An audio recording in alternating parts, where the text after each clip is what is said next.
নমস্কার বন্ধুরা, আশা করি সবাই খুব ভালো আছেন।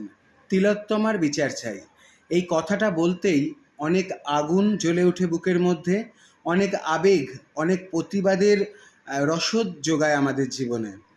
কারণটা আমরা এক বছরে সবাই জেনেই গেছি। এক বছর পার করে 18 মাস পার হয়ে গেল, তবুও বিচার ঠিকমতো পাওয়া গেল না। এটা না পাওয়ার জন্য কি ফল এই সমাজের প্রতিফলন হয়েছে সেটা একবার দেখেছেন কি? এই বিচারটা যদি পাওয়া যেত তাহলে আর দ্বিতীয়বার কেউ বলার সাহস পেত না যে বেশি করলে আরজিকর বানিয়ে দেব। একটা সময় ছিল কন্যা ভ্রূণ হত্যা করা হতো, তার জন্য আমরা বলে বেড়াতাম যে কন্যা ভ্রূণ হত্যা করা চলবে না, কন্যা ভ্রূণ হত্যা করা পাপ। কিন্তু কন্যা ভ্রূণ হত্যা করা পাপ হলেও কন্যা ভ্রূণ যখন একটা মানুষ হয়ে পৃথিবীর আলো দেখে এবং আস্তে আস্তে তিলে তিলে বড় হয়ে ওঠে, তারপরে এই সমাজটা তাকে কি করছে সেটাও তো দেখতে হবে।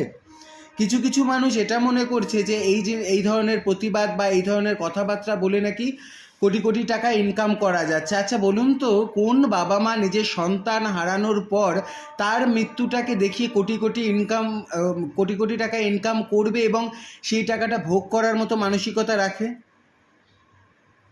একটা দিন আমরা দেখেছিলাম যে রেপ হলে পরে তাদের রেট ফিক্সড করা হতো আমাদের সমাজে।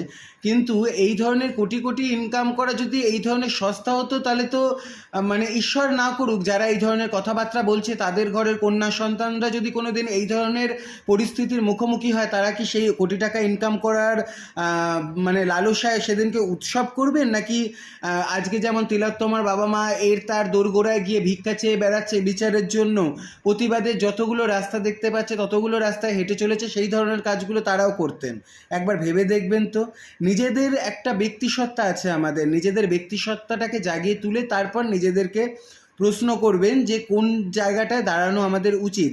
আমাদের পরিচয় শুধুমাত্র আমাদের রাজনৈতিক আদর্শ বা ব্যক্তিত্ব নয়, আমরা মানুষ, সেটাই আমাদের পরিচয়। একবার মানুষ হয়ে ভেবে দেখবেন তো, যারা যারা এই বিচারের দাবিতে রাস্তায় নামছি আমরা, বা যারা যারা এখনও অবধি বলছি যে এই ধরনের যে কোনো ঘটনা যেখানেই ঘটুক না কেন তার বিচার হওয়া দরকার, তার শাস্তি হওয়া দরকার এবং তার দৃষ্টান্তমূলক শাস্তি হওয়া দরকার, তারা কিসের জন্য করছি? শুধু কি টাকার লোভে করছি, নাকি তাদের মনুষ্যত্বটা তাদেরকে প্রত্যেক দিন খাচ্ছে ভেতর থেকে, তার জন্য করছি?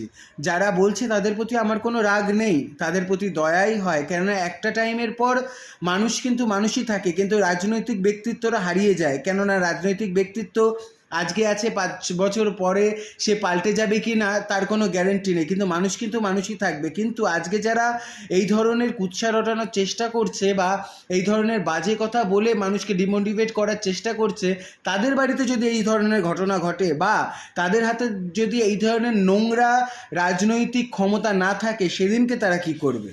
একবার ভেবে দেখবেন, সেটা ভেবেই কথাগুলো বলবেন। কেননা আপনাদের যারা এই ধরনের কুরুচিকর মন্তব্য করছেন তাদের কথায় উত্তর দিতে রুচিতে বাধে যে কোনো শিক্ষিত মানুষেরই, তার জন্য তারা তাদের কথায় উত্তর দেওয়ার কোনো প্রয়োজন আমরা মনে করি না। কিন্তু একবার নিজেকে প্রশ্ন করে দেখবেন যে আপনারা কি বলছেন এবং কোন জায়গায় দাঁড়িয়ে কথাগুলো বলছেন। ভালো থাকবেন, আর পারলে গলার সাথে গলা মেলাবেন, এটা বলে তিলোত্তমার বিচার চাই চাই।